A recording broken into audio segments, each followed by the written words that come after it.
We don't have time for toilet paper in Nigeria. Who uses toilet paper? Use water when you go to the bathroom. We don't need toilet paper. So the main thing we need is food. So everybody rushed out to get food. What I am is up my mindset. Yo, I'm in control, no drive test. This is Kemi, the creative director of Africa Web TV. Normally you don't see me in front of the camera, but normally we don't have COVID-19 taking over the world either. Everybody's in a lockdown now, so we are asking our friends from all over the world how the situation is affecting them. So today, my guest is going to be a medical doctor in Nigeria, Dr. Kemi Alegi. So let's give her a call.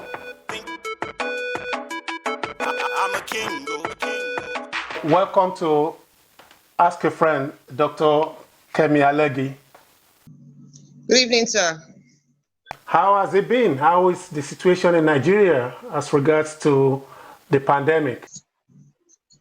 Oh, well, so far so good. Nigeria has been coping very well with the pandemic. And how is it affecting you personally? Because you are a medical doctor, are you also in a situation where you are having to treat coronavirus patients? Well, no, I have refused to volunteer to treat coronavirus patients because I have young kids that I'm taking care of, and I have elderly parents and grandparents, so I have refused to volunteer. So I'm sticking to my profession, which is the care of cancer patients. Do you think the situation is under control? Is it overwhelming at the moment? Well, at the moment, I must say that the situation is not exactly under control. When we recorded our first case, we, the medics, started clamoring for the provision of personal protective wear for medical doctors, especially those at the emergency departments of the various hospitals, the teaching hospitals, the general hospitals, that it's important they are equipped, because you're going to have a situation where people will start coming in and you won't be sure who has COVID and who doesn't. And we've been clamoring for this since the 27th of February. Unfortunately, up till last week, when my hospital recorded her first case of COVID-19, though the doctors at the emergency still do not have protective gear. For example, I go to emergency if there are cancer patients there that I need to see. I have to spend my money buying the goggles, my money buying the N95 masks, and my money buying the overall gown, the protective gown, so that in case I need to go to the emergency, I'll be able to wear that. But not every doctor is as buoyant as I am. As I speak with you, some of my colleagues haven't even received salaries since December. And the lockdown, of course, is affecting a lot of things. You know, there isn't public transport because of lockdown. So even amongst we, the doctors, aside from buying your personal protective gear, we now have to contribute money to support our colleagues who are yet to receive any form of stipends or their wages, really. They're not even stipends, they're wages this year. So I wouldn't exactly say it's under control. We need to do a lot of work in terms of providing personal protective equipment for the doctors on the front lines. That's the doctors at the emergency department. Because whether you like it or not, the number of cases are going to increase. And a lot of people are not going to go to the testing centers. They'll present to the emergency department for other things. So if we don't equip our medical personnel, we're going to be exposing them very soon. A lot of them will have to go into isolation. And the more people going into isolation, the fewer numbers you would have at the emergencies and attending to other patients. And it's going to put a lot of stress on the people on ground. Wow. So what you are actually saying is the medical services is not ready for a greater number of patients at the moment.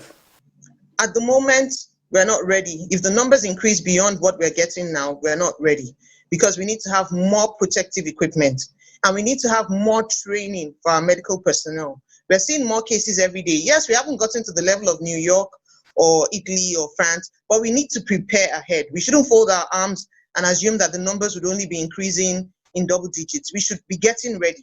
The Ministry of Health can do better in providing protective gear for their doctors and also in remunerating their doctors. So yesterday I saw a post online about the workers in the isolation center in Abuja complaining since February they haven't been paid their wages.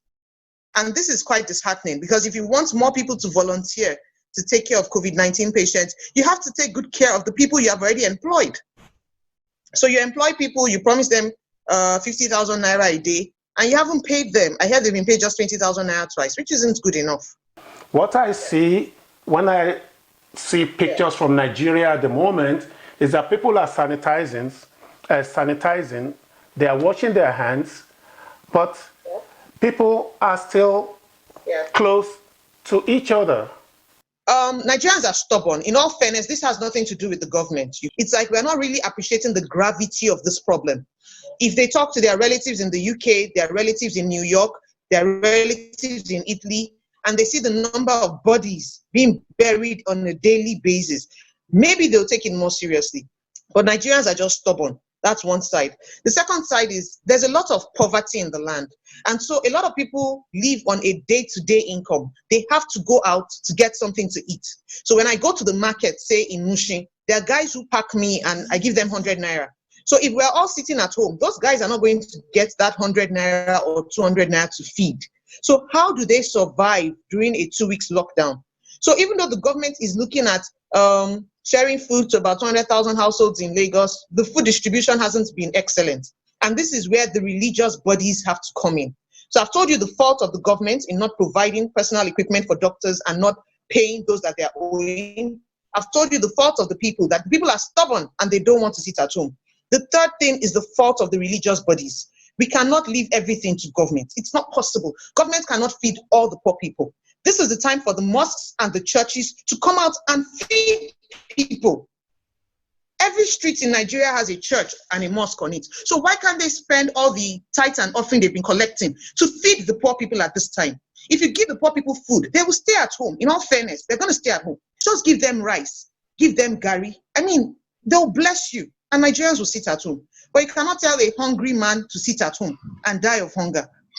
So that's the other problem that we have. It's gotten so bad now. This man was just driving with foodstuffs on the road, you know, and he got attacked. You can see that. On a broad daylight, they blocked him.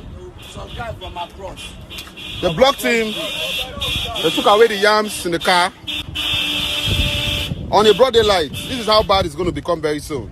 You know, it's a message for everybody to understand. He got robbed. Look at him. They bust the glass. They removed food from the car.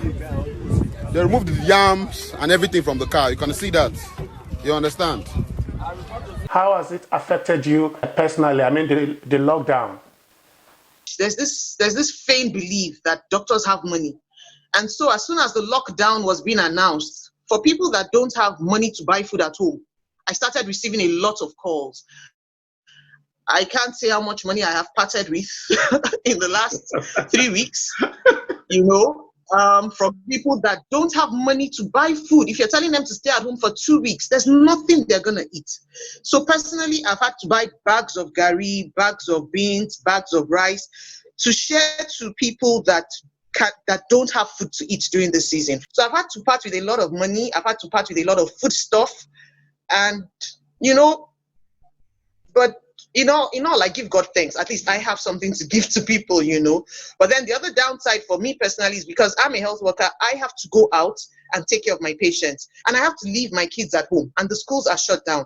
So I leave my kids in the care of my nanny. That's another trick. So this is a time where families get to bond with their kids, parents get to bond with their parents. But I don't have that luxury of bonding with my kids because I have to go out and take care of patients. So I think that's the way it's affected me. But in all, like I said, I thank God that at least I have food at home and I have food to share with the less privileged. So we bless God. What's the most ridiculous myth you've heard about the coronavirus in Nigeria? Well, initially, when it started ravaging China and Europe, people believed that it was a white man's disease and it couldn't affect the black man. And then when we had the first Nigerian case, people started saying, oh, it's a rich man's disease and it doesn't affect the poor man. Because what happened in Nigeria is that we had just a few test kits. And so people weren't getting tested. Only the rich and powerful got tested, the politicians and the musicians. So the poor man believed that, oh, this thing must be a rich man's disease and it doesn't affect the poor man. That's what everybody believed. Okay. So it was until it affected a driver, the driver of the American guy, yes, a Nigerian from Ekiti, That was when people started saying, okay, so this thing can actually affect the poor man. But up till now, a lot of people believe that, look, it's a disease that once you just take agbo, which are the herbs, the herbs that we make, that once you take herbs, it will clear it off. That's what people believe. When they announced the lockdown in Europe, everybody was rushing to buy toilet papers. When they announced the lockdown in Nigeria, what were the things people were trying to hoard? Everybody was rushing to buy food. So there was traffic, there was a lockdown on the road. People were stuck in traffic for 6 hours on all the routes that led to the major markets like Mile 12, K2, Mushin, Ileko. Everybody was rushing to buy food. We don't have time for toilet paper in Nigeria. Who uses toilet paper? Use water when you go to the bathroom. We don't need toilet paper. So the main thing we need is food. So everybody rushed out to get food. On a very light note, I'm asking everybody to make a song selection. There's a lovely song. I think it's by Timi Dakolo.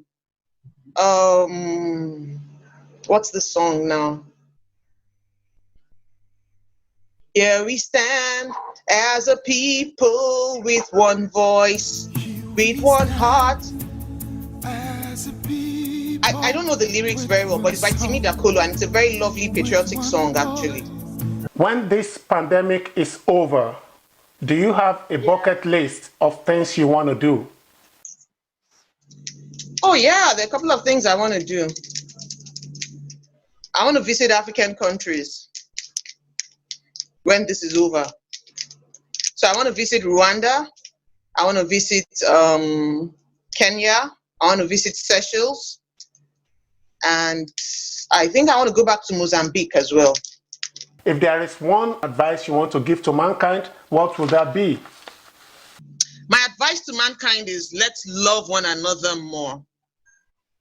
We need to love one another. That's my greatest advice to mankind. Think about the interest of the other person. Don't just think about your own interest all the time. When you're gone, what would people remember you for? So let people remember you for doing things for humanity and not for the houses or the cars that you bought for yourself. Thank you very much, Dr. Kemi Alegi. Well, thank you for having me on Africa Web TV. That was our talk with Dr. Kemi Alegi. You can help us by subscribing to the channel, switch on the notification bell so that you can get informed whenever we upload a new video. So we'll see you next time. Stay safe and stay healthy. I'm a king, yes, I'm a king.